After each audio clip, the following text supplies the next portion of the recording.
નમસ્કાર, બુલેટિનમાં આપનું સ્વાગત છે. હું છું ભાગ્યશ્રી. સુરતમાં હિટ એન્ડ રનનો બનાવ બન્યો છે. અહીં સ્કૂલ વાને જ રસ્તા પર સૂતેલા શ્રમિકોને કચડી નાખ્યા છે. જી હા, આ બનાવમાં 2 લોકોના મોત થવા પામ્યા છે, જ્યારે અન્ય 5 જે વ્યક્તિઓ છે તેમને ગંભીર ઈજાઓ પહોંચી છે. જોકે પોલીસે ગણતરીની કલાકોમાં જ કાર ચાલકને ઝડપી લીધો અને આ બનાવ ભટારા વિસ્તારનો છે, ત્યારે હવે તેને ઝડપીને વધુ કાર્યવાહી હાથ ધરી છે. વીટીવી એક્સક્લુઝિવ દ્રશ્ય આપ નિહાળી રહ્યા છો. ભટાર વિસ્તારનો બનાવ, સુરતથી સમાચાર. સુરતમાં હિટ એન્ડ રનનો બનાવ બનવા પામ્યો. તો સ્કૂલ વાને રસ્તા પર જે સૂતા હતા શ્રમિકો તેને કચડ્યા છે. આ બનાવમાં 2 વ્યક્તિઓના મોત, 5 ઘાયલ થઈ ગયા છે. જોકે 5 લોકોને સારવાર અર્થે હોસ્પિટલ ખસેડાયા. પોલીસે ગણતરીની કલાકોમાં જ કાર ચાલકને ઝડપીને વધુ તપાસ હાથ ધરી છે. સુરતના ભટાર વિસ્તારનો બનાવ છે. વીટીવી એક્સક્લુઝિવ દ્રશ્યો આપ નિહાળી રહ્યા છો. સુરતના જ્યાં બનાવ બનવા પામ્યો હતો ત્યાંના દ્રશ્યો છે. આ હિટ એન્ડ રનનો બનાવ બનવા પામ્યો. અહીં સ્કૂલ વાને રસ્તા પર જે સૂતા હોય છે શ્રમિકો તેને કચડી નાખ્યા છે. કેટલી ગંભીર બાબત કહી શકાય આજનો બનાવ. આ બનાવમાં 2 લોકોના મોત થઈ ગયા છે, જ્યારે 5 જે વ્યક્તિઓ છે તેને ઈજા પણ પહોંચી છે.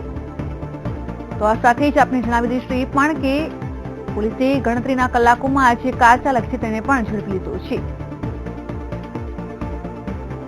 વધુ વિગત મેળવીશું નરેન્દ્ર રાઠોડ પાસેથી. નરેન્દ્ર, જાણવા માંગીશું હાલની અપડેટ.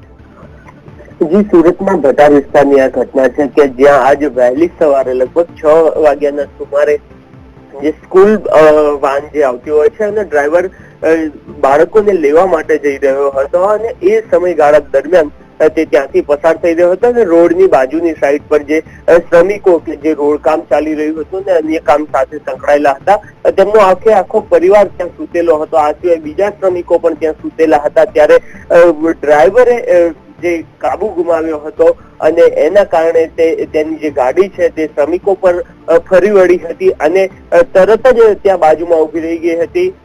ત્યાં ઘટના સ્થળે જે શ્રમિક હતો તેને ઝડપી પાડવામાં આવ્યો હતો. આ સિવાય જે સમગ્ર ઘટના બની છે એની અંદર 2 શ્રમિકોના મૃત્યુ થયા છે, જ્યારે 5 જેટલા જે શ્રમિકો છે તેઓ ઘાયલ થયા છે. જે ઘાયલ છે તે અત્યારે સુરતની જે સિવિલ હોસ્પિટલ છે ત્યાં સારવાર હેઠળ છે. પોલીસ પણ આવી છે. પોલીસ દ્વારા ઘટના સ્થળની મુલાકાત લેવામાં આવી છે. આ સિવાય જે સ્કૂલ વાન ડ્રાઈવર છે તેને પકડીને ખટોદરા પોલીસ સ્ટેશન લઈ જવામાં આવ્યો છે અને આગળની જે કાર્યવાહી છે હાથ ધરવામાં આવી છે. ખૂબ જ બેદરકારી ભરી આ રીતનું જે ડ્રાઇવિંગ છે અને એમાં આ રીતના જે રોડ પર સૂતેલા શ્રમિક પરિવારે આનો ભોગ બનવો પડ્યો છે. એટલે હવે આગળની તપાસ પોલીસ દ્વારા અત્યારે હાથ ધરવામાં આવી રહી છે. જો કે સ્કૂલ ડ્રાઈવરને પકડી પાડવામાં આવ્યો છે.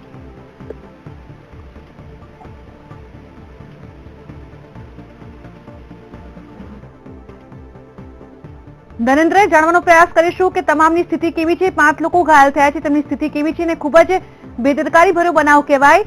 કયા પ્રકારનો ગુનો દાખલ કર્યો કાર ચાલક ઉપર? જી, જરૂરથી જે વ્યક્તિ છે એને ઝડપી પાડવામાં આવે છે પોલીસ દ્વારા અને જે બેફામ ડ્રાઇવિંગ કરતા હોય છે અને એના કારણે મારી નાખવાના પ્રયાસ સહિતના જે ગુનાઓ છે એ અત્યારે દાખલ કરવામાં આવી રહ્યા છે. આ સિવાય જે લોકો છે કે જેમને સિવિલ હોસ્પિટલમાં દાખલ કરવામાં આવ્યા છે